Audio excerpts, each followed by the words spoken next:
आज मैं आपको एक अनोखी रहस्यमय कहानी सुनाऊंगा। अगर आप चैनल पर नए हैं तो अभी सब्सक्राइब कर ले तथा कहानी पूरा देखे। अंत में एक अनोखा रहस्य छुपा है। धन्यवाद। तो सुनिए। एक युग में संपूर्ण ब्रह्मांड में लेभंग नामक एक भयानक दैत्य का प्रकोप छा गया। इस दैत्य की शक्ति ये थी कि वह सृष्टि की हर चीज की ताल और क्रम को बिगाड़ देता था।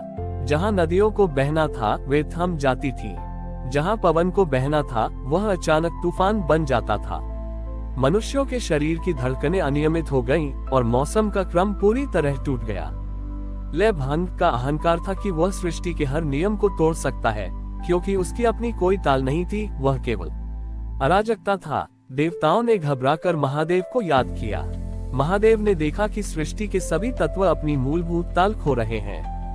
उन्होंने दैत्य लेभंग को नष्ट करने के लिए नटराज का स्वरूप धारण किया। नटराज ने तांडव आरंभ किया। ये तांडव केवल विनाश का नृत्य नहीं था, बल्कि सृष्टि के संतुलन को पुनर्स्थापित करने का नृत्य था। जब नटराज ने अपने पहले पैर की थाप दी तो ब्रह्मांड के सभी तारे, ग्रह और नक्षत्र अपनी अपनी कक्षाओं में वापस घूमना शुरू हो गए। ये सृष्टि की ताल थी। लेभंग दैत्य ये देखकर हंसा। उसने नटराज के पैरों के पास आकर जमीन पर जोर से अपना पैर मारा और अपनी अराजक शक्ति से नटराज की ताल को तोड़ने की कोशिश की। लेभंग ने कहा, हे नर्तक, मैं केओस अराजकता हूँ। तुम चाहे कितनी भी ताल बना लो, मैं उसे पल भर में तोड़ दूंगा। तुम मेरी अराजकता को नियंत्रित नहीं कर सकते। नटराज ने दैत्य की ओर देखा। उन्होंने अपनी दाहिनी भुजा को उठाया और उसमें धारण किए डमरू को बजाया। डमरू से निकलने वाला नाद केवल ध्वनि न ही था, बल्कि समय की नियमित धुन थी। फिर नटराज ने एक ऐसा नृत्य किया जो पहले कभी नहीं देखा गया था। उन्होंने अपने एक पैर को ऊंचा उठाया और दूसरा पैर जमीन पर स्थिर रखा। उन्होंने दैत्य लेभंग से कहा, लेभंग, तुम केवल गति को देखते हो और सोचते हो कि ताल केवल गति में है। तुम यह नहीं जानते कि सच्चा संतुलन केवल गति और स्थिरता के मिलन से पैदा होता है। नटराज ने समझाया, मेरा ये दाहिना पैर जो जमीन पर स्थिर है अचल सत्य है, ये जीवन की स्थिरता है। और मेरा ऊंचा उठा हुआ बायां पैर निरंतर गति है, ये परिवर्तन और जीवन का प्रवाह है।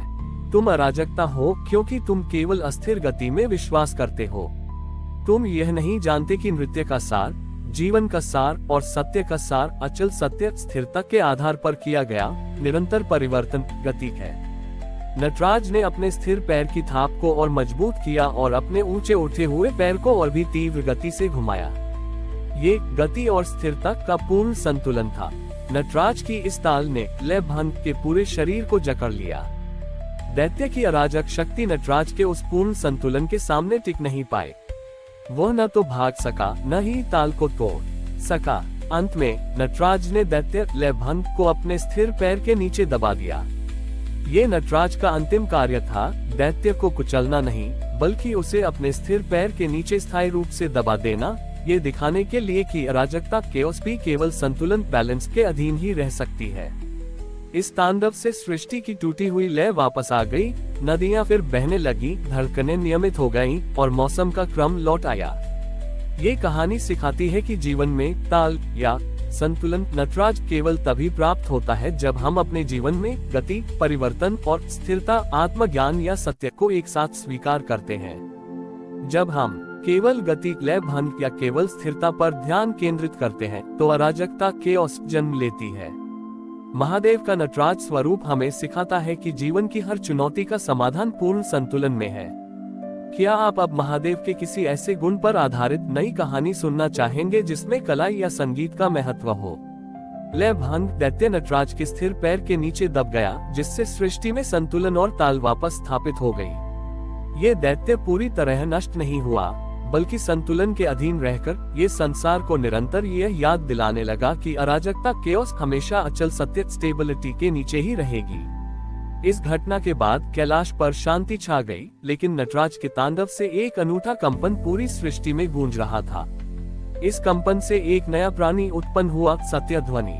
सत्यध्वनि एक अत्यंत छोटा और कोमल जीव था, जिसके शरीर से लगातार शुद्ध नाद, प्योर साउंड निकल रहा था।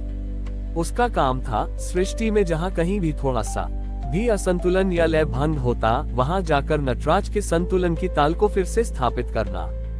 लेकिन सत्यध्वनि को एक चुनौती का सामना करना पड़ा। इस संसार में एक मिथ्या नामक तत्व भी था। मिथ्या का काम था हर ध्वनि और सत्य को भ्रमित करना। मिथ्या ने सत्यध्वनि को देखा और उपहास किया, अरे छोटे से नाग, तुम क्या सोचते हो कि तुम अकेले ही पूरी सृष्टि को ठीक कर दोगे? तुम तो बहुत छोटे हो और तुम्हारी आवाज बहुत कोमल है।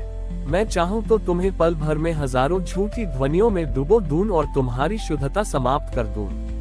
सत्यध्वनि घबरा गया। उसे लगा कि वह अपनी कोमलता और अकेलेपन के कारण मिथ्या के सामने विफल हो जाएगा। परेशान होकर सत्यध्वनि नटराज के स्थिर पैर के पास आया। उस पैर के नीचे दबा लय भंग दैत्य अब भी हिल डुल रहा था और हल्की अराजक ध्वनियां निकाल रहा था। सत्यध्वनि ने नटराज से पूछा, हे प्रभु, मेरा नाद बहुत शुद्ध है पर मैं कोमल हूँ। मिथ्या बहुत शक्तिशाली है, मैं कैसे अपनी कोमलता से उसकी भ्रामक शक्ति को पराजित करूं? नटराज ने अपने स्थिर पैर को थोड़ा सा हिलाया। लय भंग ने दर्द से एक अराजक स्वर निकाला। नटराज ने उत्तर दिया, सत्यध्वनि, तुम्हारी शक्ति तुम्हारी कोमलता में ही है। मिथ्या हमेशा शोर मचाती है ताकि लोग उसके शोर में सत्य को सुन न सके। तुम उससे लड़ने की कोशिश मत करो। नटराज ने सत्यध्वनि को एक रहस्य बताया, जब मिथ्या सबसे अधिक चिल्लाए तब तुम केवल मौन रहो और सुनो। सत्यध्वनि ने उस रहस्य को तुरंत समझा। वह मिथ्या के पास गया। जब मिथ्या ने अपनी सारी भ्रामक ध्वनियां और शोर मचाना शुरू किया तो सत्यध्वनि ने अपनी ध्वनि रोक दी और पूर्ण मौन धारण कर लिया। मिथ्या ने शोर मचाया पर उसे अपनी गूंज सुनने को नहीं मिली। मिथ्या की शक्ति उस समय तक ही काम करती थी जब तक उसे कोई सुनने वाला होता था या जब तक वह किसी दूसरे नाद को दबाने का प्रयास करता था। जब सत्यध्वनि ने मौन धारण किया तो मिथ्या का सारा शोर हवा में फैल गया और बिना किसी प्रतिरोध के वह अपने ही झूठ की गूंज सुनने लगा। धीरे धीरे मिथ्या का शोर शांत हो गया क्योंकि उसे लड़ने के लिए कोई नाद नहीं मिला। जब चारों ओर पूर्ण मौन छा गया तब सत्यध्वनि ने धीरे से अपना शुद्ध और कोमल नाद फिर से आरंभ किया।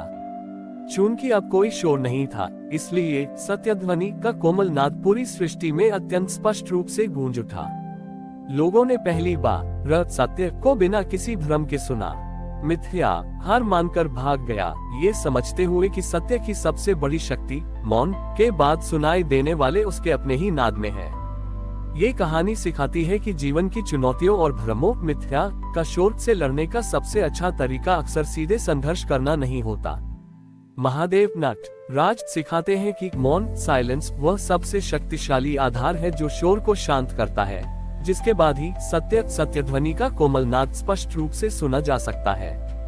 हमारी और भी आध्यात्मिक एवं अनोखी कहानियां देखने के लिए हमारे चैनल पर जाएं तथा धार्मिक एवं पौराणिक अनोखी कहानियां हमारे चैनल पर है। कृपया जाके देखें तथा हमारे चैनल को सब्सक्राइब करके रखें और वीडियो लाइक जरूर करें। धन्यवाद।